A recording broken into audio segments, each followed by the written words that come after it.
I see freedom and people in hell yeah. Freedom and people in need, yeah, yeah. Freedom and people in want, freedom and people in need, yeah, yeah.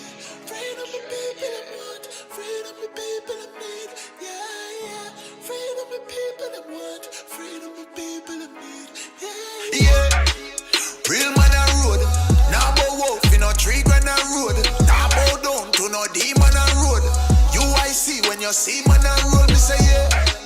Real man a road, now bow wolf in a tree grand a road, now bow down to no demon a road. UIC when you see man a road.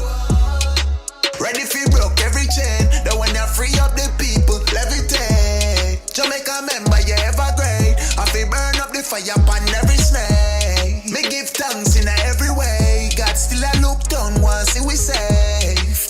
I see around the road long time. GLP and PMP I sell we out. Still I do the test even though we know the end result. If them coulda kill with them catch we and hang we know. No force no coercion, me freedom in a step. No one fi rob we and kill we and feel them and go make it out. You know see the leeches, you know see the hands of the devil when him sleep with.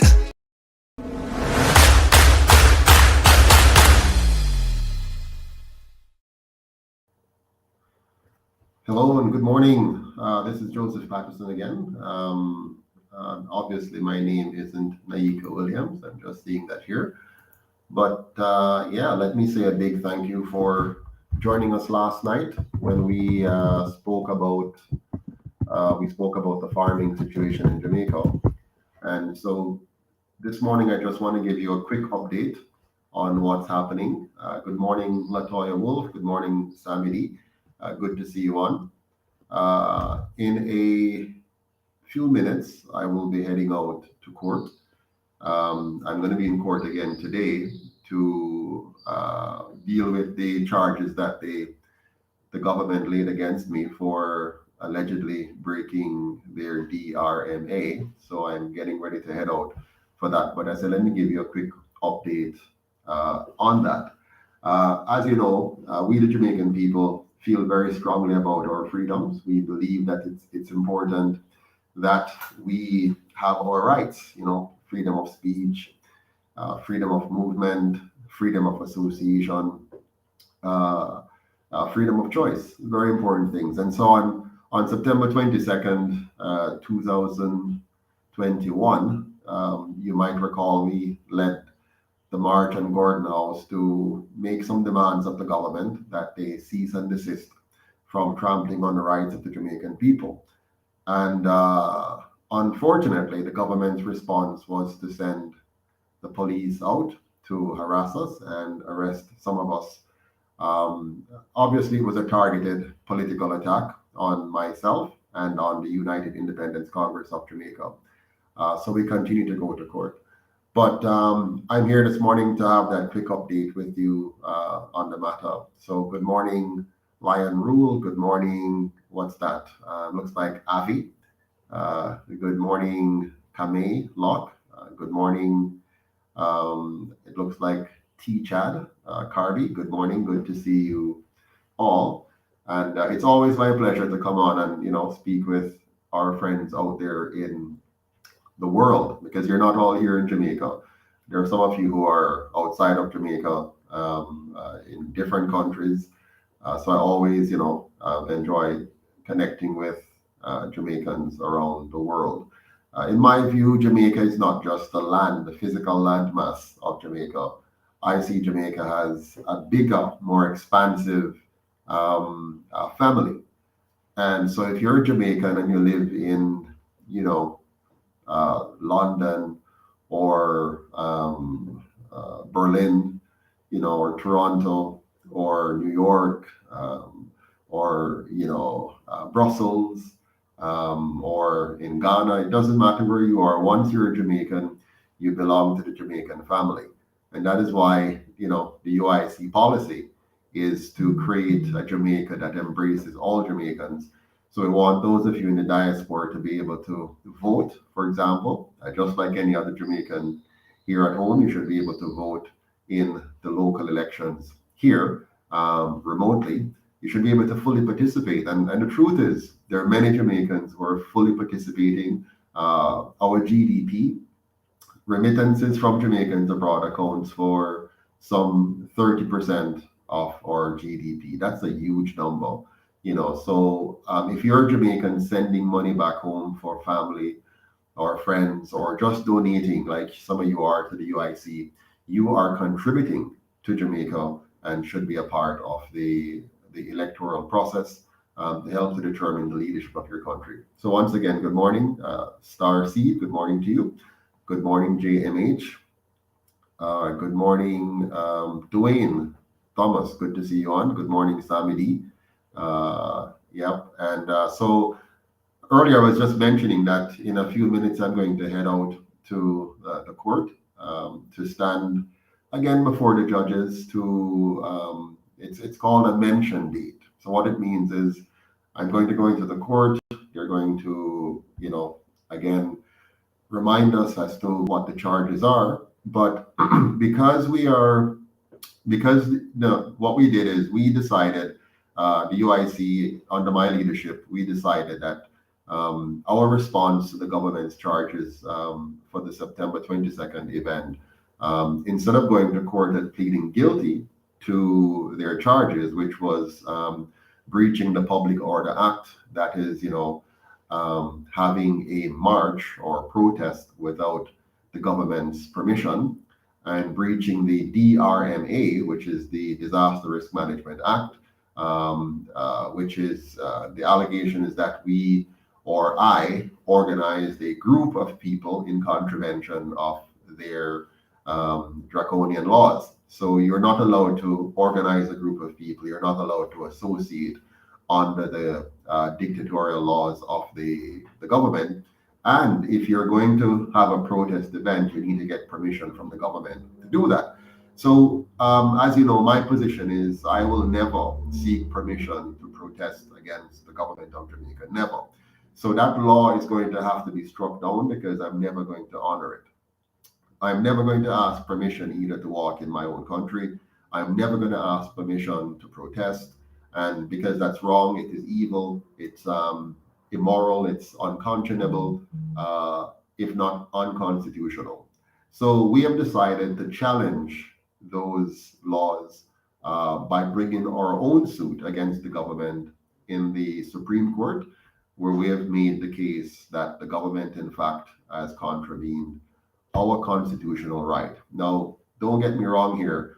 I have little or no faith in the Constitution of Jamaica as it currently stands because it's not the Constitution of Jamaica. It is the Constitution of the colonial masters, which were imposed on us. So I am in no way, shape, or form seeing that as a comfortable document and a comfortable space for us to rest our hopes on. To think by any chance that this document is going to truly protect us. However, there are still some amount of legality within the document that we can make an argument that the government has in fact violated our constitutional rights under this current weak colonial constitution. So we're going to pursue that to the fullest length, and that's what we're doing now. So we have taken the government to court to say, why have you breached the constitutional rights of the Jamaican people by seeking to take away their right to, in some cases, free speech. They're a part of a global attempt to take away our freedom of speech. And they have used the concept, they've used their draconian measures to take away our freedom of movement through the lockdowns, our freedom of association, limiting our ability to come together. And they have also breached our freedom of choice in trying to impose this injection on us. But more specific to my case, for them to have us use an outdated old colonial Public Order Act to say that we needed to get permission from them to make our case against what they're doing is unconstitutional. We're also making the case that my arrest was unconstitutional because I did nothing wrong. I was not infringing on anybody's life, liberty, or property rights. I was merely exercising my right and inviting other Jamaicans to similarly exercise their right to protest. and to say that they are, opposed to the government seeking to take away their rights. So, so this morning again, I go to court on the same matter. As you know, this is really a trick of the government as well. They want us to keep coming to court as long as possible. That's why they have pushed the Supreme Court leg of the case out into May 2024, just in time for elections. So they want to make sure that I am tied up in the courts. They're taking away my time, they're taking away my money, and they are at the same time able to plan and plot how they can seek to overthrow the UIC, distract the people, deceive the people, and to be able to win an election easily by manipulation. So they're seeking to manipulate the process, manipulate the people of Jamaica, but that's what they do best. And they've been doing that very well for the last 78 years. And I'm really hoping that we do not allow them to win again. We should stop them this time. Yeah. We should not allow um, these two colonial parties, together with their colonial masters and the full backing of the private sector organization of Jamaica's elites, who have pumped more than $300 million in just one election cycle into these two major parties. We should not allow them again to win. We must stop them from winning this time around. They have won for far too long. So, Dee Dee, thank you very much for the prayers. Much appreciated. I hope we will, of course, do more than pray. God has given us this beautiful brain of ours. He has given us hands and feet and abilities. Let us use them. Let us, when the enemies are coming against us, we must not be caught simply on our knees, praying. We must make sure that we get fully involved in defending ourselves. Nobody's going to do it for us. If we, the Jamaican people, do not defend ourselves, nobody is going to do it for us. We know that the two old colonial parties, one of them is about 84 years old, yeah, and the other one is about 78, 79 years old. So they have been around for a very, very, very long time. Yeah. They know how to trick and manipulate and deceive the Jamaican people. Right now, the Prime Minister is on rapid fire. He is going every single day with some new announcement, some ribbon cutting. He's doing everything he possibly can to deceive and distract the Jamaican people, to lull us back to sleep, to let us forget what they've done to us over the last 2 years in particular, where we saw their true colors. Yeah. If you have never seen the true colors of the two major parties before, you should have seen it fully on display. You saw that both of them were complicit. Both of them were complicit in seeking to inject all Jamaicans, right? It's the UIC alone which stood up, the UIC which came forward and stood up firmly against the attempts of these two parties working in collusion with their puppet masters to inject the entire nation. The UIC was the only movement which came out and organized the Jamaican people, and 500 strong went to parade just outside of the Ward Theatre and led a demonstration to say no. Yes, they blocked us from getting to Parliament. They blocked us at every point that we turned. They tried to instigate some kind of riot. They tried to create chaos. They pepper sprayed innocent people who were not fighting. We were not doing anything wrong. We were not blocking roads. We were not destroying property. All we were doing, we were walking up to Gordon House, which belongs to us. It's the people's house. It's our house. Parliament belongs to us, not to any political party or any subgroup in Jamaica. And we decided to walk there to make our presentation known to those who are supposed to have been. And they decided to block us from going there, but not just block us. They decided to harass us as well. So they hit people, they pushed people, they pepper sprayed people, they manhandled people, um, they abducted people and stuffed them into vehicles and drove them off. They shackled us, they stripped us, they put us into prisons that are not even fit for dogs. Yeah, and they deprived us of food and water for a very long time. They mistreated us in all manner and shapes and form. Now, this happened right here in Jamaica, where we're supposed to be a nation being governed by our own kind. We're not talking about slavery here with some white masters here, but you would not have known the difference. You would not have known the difference because they are acting on behalf of their colonial masters. And that is why they have kept Jamaica. That is why they have kept Jamaica all these years, as a non-independent country claiming to be independent. They know that we were not independent because they kept in place the Queen of England as our head of state. They kept in place a colonial country that was not written by us but was written for us to work against us. And they have kept that system in place from the first time we had our first election in 1944, some 78 years ago.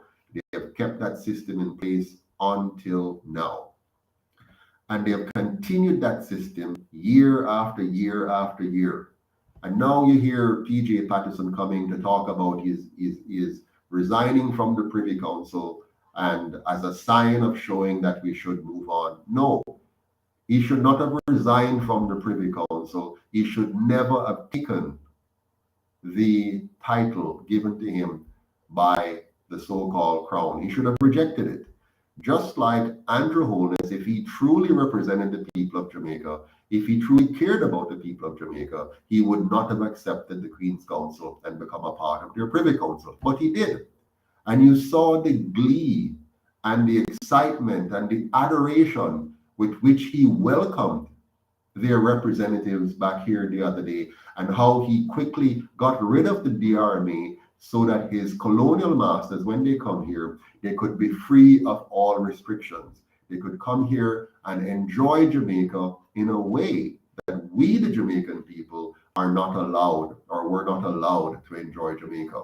Every time these white colonial masters come here, they create an environment for them that they will not create for the Jamaican people. They want the streets to be clean for them.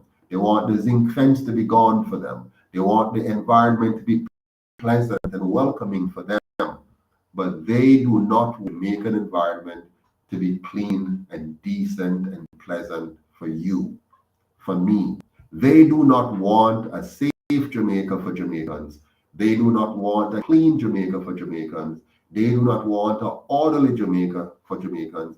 They only want that for their colonial masters and their so-called dignitaries. They do not care about us. But I want to tell you this, the UIC cares about us. The UIC wants a Jamaica that is fit and proper for all Jamaicans. We want a safe Jamaica, a clean Jamaica, an orderly Jamaica. We want a Jamaica where every single one of us, every one of us, can live, earn, and retire with dignity in our own country. We want a Jamaica where from east to west and north and south, it is well kept and well maintained. We want a Jamaica where the garbage truck comes regularly, so you don't have garbage piled up in your yard or at the business place or on the roadside. We want a Jamaica that is clean and healthy and pretty. We want a Jamaica that has well maintained, proper grass, proper sidewalk, proper street lights.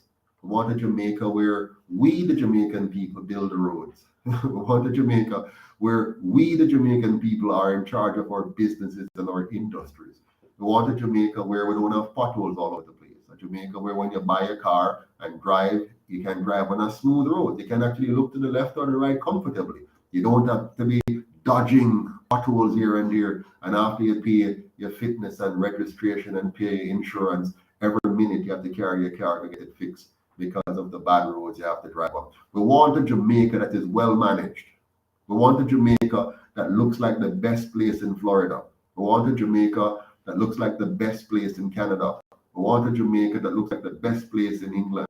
We don't want this piece of Jamaica where those who are rich and famous and those who are at the top of our political and economic echelon, they live in grandiose, big, beautiful homes, well maintained and well manicured lawns, while we, the Jamaican people, are supposed to live in squalor.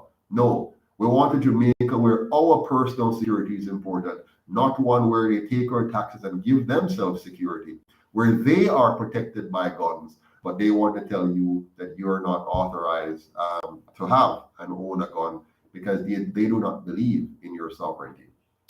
But anyways, I've said enough. I have to go now because it's getting late and I need to be in court on time. So you, my friends, have yourself a lovely day. And please, do not allow them to trick you again. Share, like, subscribe, comment. Get all your friends and families to be a subscriber to UIC Liberty TV so that they can get the straight news from us, so they can understand. We contextualize what's happening in Jamaica. We explain what's really going on so you understand what's going on, as opposed to the fake news, the pretentious news, the incomplete news that they give you on the other stations while they block the UIC from the people. Let's go around them. Go around the CVM and TVJs and Gleaner and Observer. Let's make them irrelevant and go straight to the Jamaican people through our YouTube channel, through our Facebook page, our Twitter and Instagram, and on the ground, our candidates and yourselves, all of us, let all of us become a mouthpiece for the UIC. Connect word of mouth, network by network, in your communities, in your groups, and let us show them that they might have the money, but we, the Jamaican people, we are the people, we have the people, and we can lead the people to create good governance in this country. Thank you. Have a good morning, and I'll catch up with you later.